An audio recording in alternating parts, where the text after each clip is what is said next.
Okay, can you see my screen? All right. Yeah. Perfect. Okay. Um, so yeah, moving on to a more national level scale. In this study, we were interested in how can we get people to engage in more collective level behaviors, such as attending climate marches, donating money, signing petitions, committing to change their vote, more collective advocacy type things. So we ran what we call a mega study, testing 17 different behavioral interventions in the United States. So this was conducted in the US, so I like to start off with some statistics that are relevant in the US. So 72% of Americans think climate change is happening, which is pretty good. But in the past year, when people were asked what sorts of behaviors or things they're actually doing, we see that the numbers are much smaller. So only 16% of people report having signed a petition, or 13% donate money, and only 8% of people have reported contacting their elected officials. So there's this gap between what people actually believe in and their reported attitudes and what they're actually doing. And not only that, but whatever individual behaviors they'd be able to do, it wouldn't be enough. We need these more collective level actions.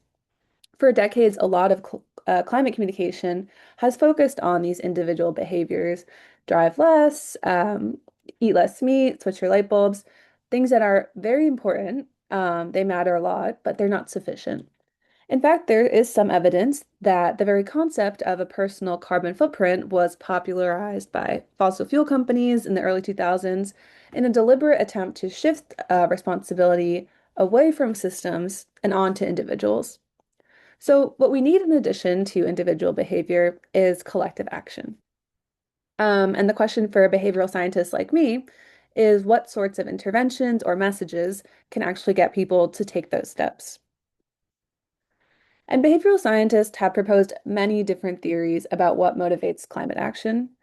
Some say that fear is the best way to get people engaged. Others say fear backfires, and what you need actually is hope.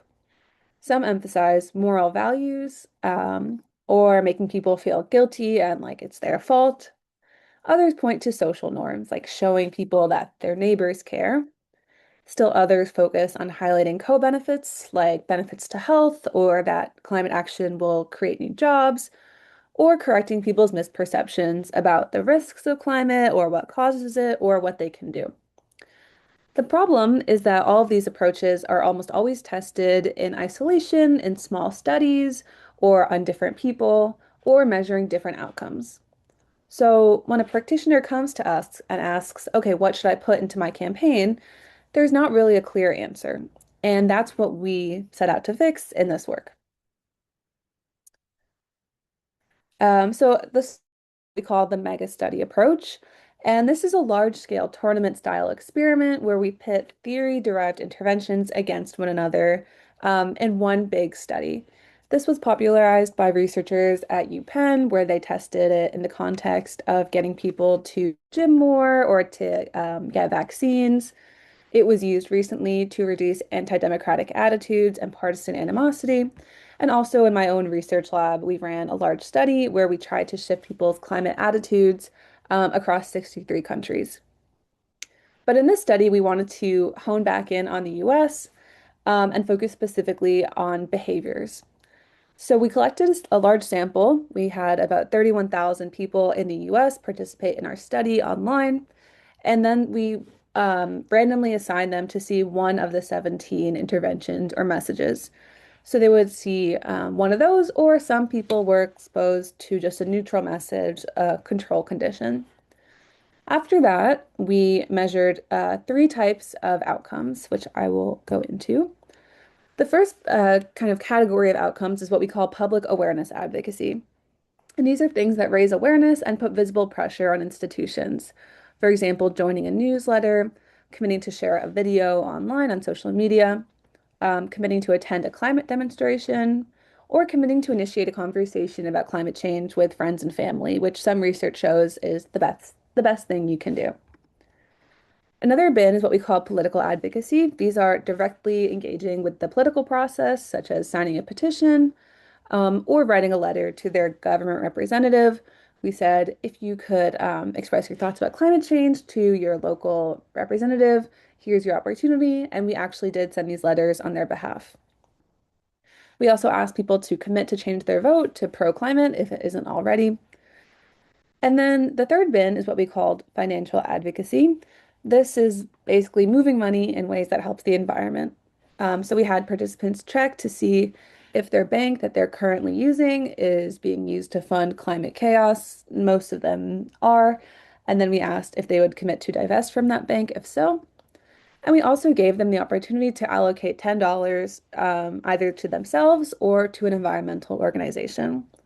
So some of these actions were just people's self-reported willingness or commitments, but the commitment to, or sorry, the letter writing and the donation were two real behaviors that we could actually measure. So it kind of adds some external validity to our results. So we were happy to see that things stayed pretty consistent. So getting into the results and what we found, the most effective intervention across basically every outcome was one that combined two things. The collective efficacy or the belief that people acting together can actually change the system, and the positive emotional benefit of taking action. So the message that climate action is energizing, connecting, and even joyful. This kind of connects to Anaya's finding that people who attended the vegan event together felt this sort of shared connection and sustained energy, and this led them to feel more willing to engage and avoid burnout. So it seems like this message is a pretty good way to go in all domains, both for advocacy and for those individual behaviors like changing your diet. And what this intervention did is it referenced some real successful campaigns, like the Sunrise Movement's role in advancing the Inflation Reduction Act. It reminded people that collective action has worked before and it can work again. And participating in this kind of action is really rewarding. It's not just a, sad duty that we all have to do. And we found that this led to the largest effect size across the entire study, compared to the control group. That's a very large effect in this type of research. We usually see much smaller effects. So just to give you a little sense of what the data actually looked like, on the x-axis is the average of each of our outcome condition categories, so public awareness, political advocacy, and financial advocacy. And on the y-axis is the interventions ranked in their order of effectiveness.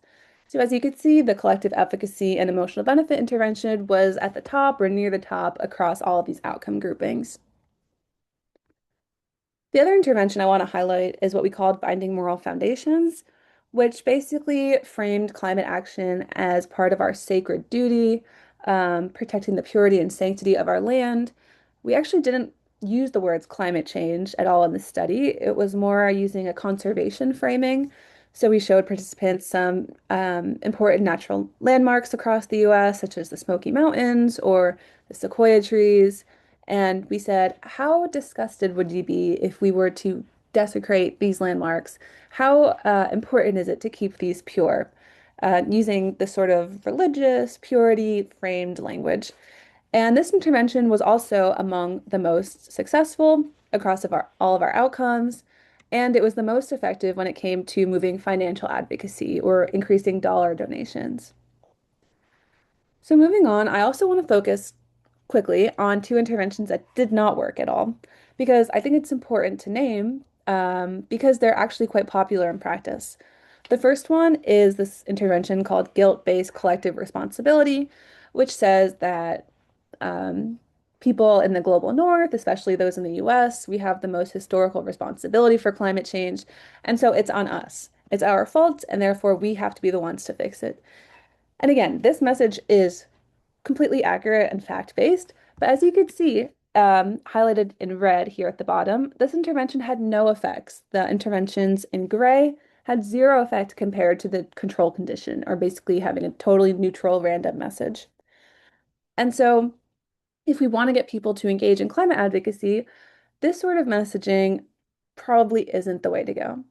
And we actually used a real snippet from the New York Times. So this messaging is quite popular, but it's not having the intended effects. The other intervention that didn't work was called emphasizing co-benefits, which highlighted things like how the economy will improve and health will improve.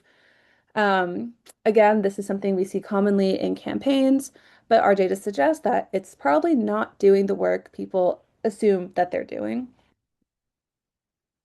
So, some brief takeaways. We should emphasize efficacy and emotions, and also the binding moral values intervention. These both consistently outperform the other interventions, and they also were effective at increasing financial outcomes. I didn't go into detail about this, but these were also the only two interventions which were able to move Republicans as well as Democrats, which was pretty exciting because that's hard to do, especially in the US.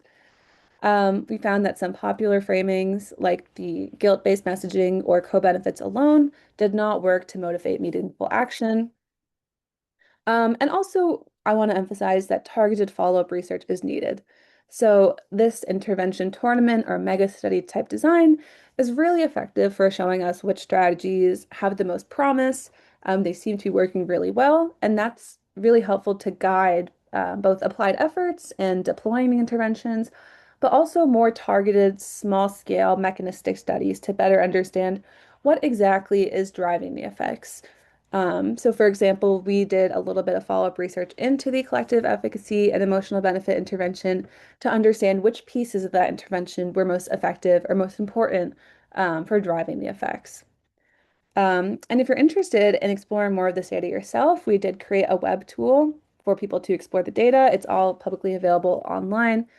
And the cool thing about this tool for practitioners, politicians, activists, anyone trying to deploy these messages is you can select your target demographics, such as gender, age, education level, income, politics, and also which sort of outcome you're trying to target. And you can use this tool to see which interventions will be likely the most effective way to go.